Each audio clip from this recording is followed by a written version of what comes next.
Hi everyone, I am back from my short November hiatus to bring you more videos. Today's video is a collab, which means collaboration, with the author Renae. You can find her on all social medias, YouTube and Instagram, under the tag Renae Writes. So go check her out. Renae released her debut novel on October 1st. It's called Civil Blood. It's a young adult paranormal novel. So go check it out on Amazon and read it.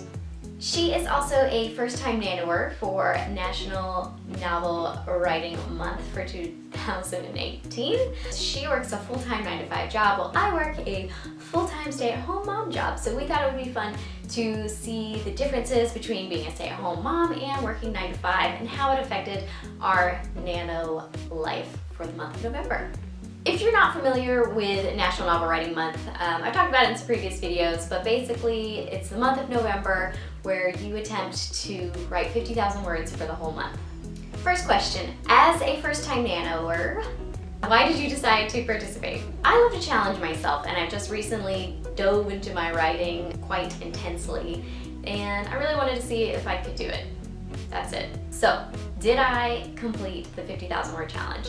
Well, we still have a couple of days left of November, and I did not. I came pretty close. By the end of the month, which we have 3 more days left, I will have hopefully 40,000 words written, which to me that is a win because I have never written that many words on any project in this short amount of time. So I'm very pleased with that. So Renae asks me, how many kids do I have? What are their ages? And how did our schedule affect my writing? I have one child. His name is Dexter, and he is 2.5 years old. And I stay home with him full-time. He doesn't go to daycare or anything like that, so it's a long day for me. My schedule didn't really change much as far as writing goes. I think I wrote a little bit more at nap times, but overall I basically just stuck to my regular schedule, which is writing early in the morning before he wakes up, usually from 5:30 to 6:30, or maybe 7 if I can get that long of a time before he wakes up. What does a typical day look like for us? Well, let's say my son wakes up at 7 and we're going all day long. Once he's awake, pretty much my writing is done until nap time. Occasionally, if I'm feeling motivated, I'll let him watch some TV and I'll do my writing, but that doesn't happen very often.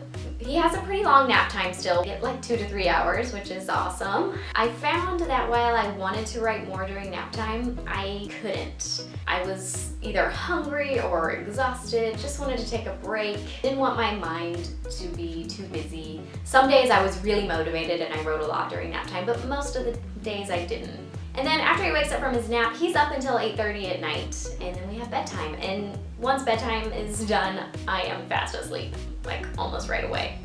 Renae asks me what were some unexpected challenges that might have come up while trying to balance Nano and being a stay-at-home mom.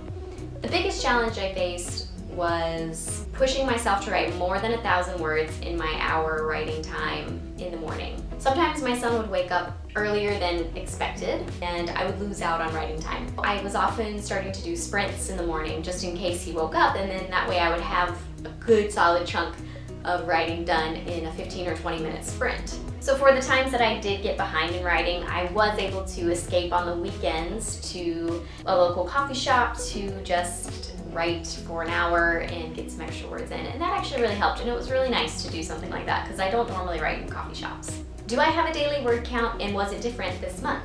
Yes, I do have a daily word count. Before this month, I really just focused on getting 1,000 words in an hour, or so I would get 1,000 words in a day mostly. For November, I knew that I would need to get at least 1,667 words a day to stay on target. While I didn't really stay on target, I did find that my average words per day were easily closer to 1,400 to 1,500, which was really surprising for me. I really learned that I could write more than I even realized. Do I think Nano was harder for me as a stay-at-home mom or someone who has a 9-to-5 job? Honestly, I don't really know that you can compare. I think about the time when I did just have a normal 9-to-5 job. Anything that I was passionate about and wanted to pursue on top of my work, I would schedule into my daily life.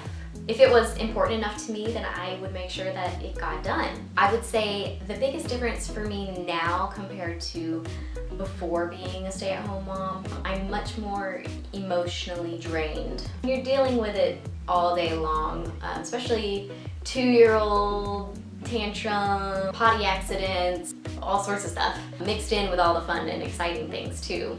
It can be a very, very emotionally draining day, which is usually why I couldn't write at night, because I was just blah. How beneficial has this month for Nano been for me as a first timer?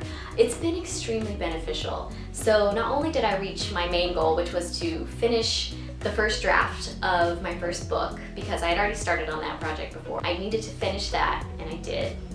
Yay. The second goal I had was to start the draft for the second book, and I actually got 5 chapters into that book, and I'm reaching a point right now, which is why I'm slowing down, where I need to take a step back from it and start plotting, because I've been working at the seat of my pants this whole time on book 2. I really want to outline it, plot it before I get too lost in the whole story. It was also beneficial to me because, like I said, I realized that I could write more, I could write faster than I even realized that I could, so I learned a ton about myself and about myself as a writer. Did I enjoy Nano, and would I do it again in the future? Yes, I enjoyed it. I enjoyed it very much, more than I think I expected to enjoy it.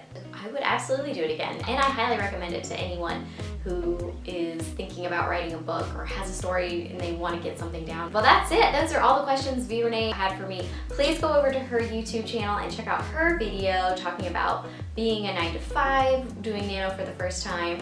A quick little update, I do plan to spend most of December doing more YouTube videos. I decided to stick with a white backdrop now because it just feels more comfortable here for me than sitting at the desk that I was sitting at. Of course, I forgot to set up my light today, so bummer. My next step in writing is I'm gonna just take a break from the story for the whole month of December, and I'm gonna get back to my editing for book 1 of the first draft starting in January. So if you have any suggestions, questions, throw them in the comments and let me know.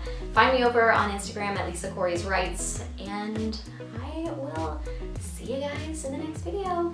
Bye!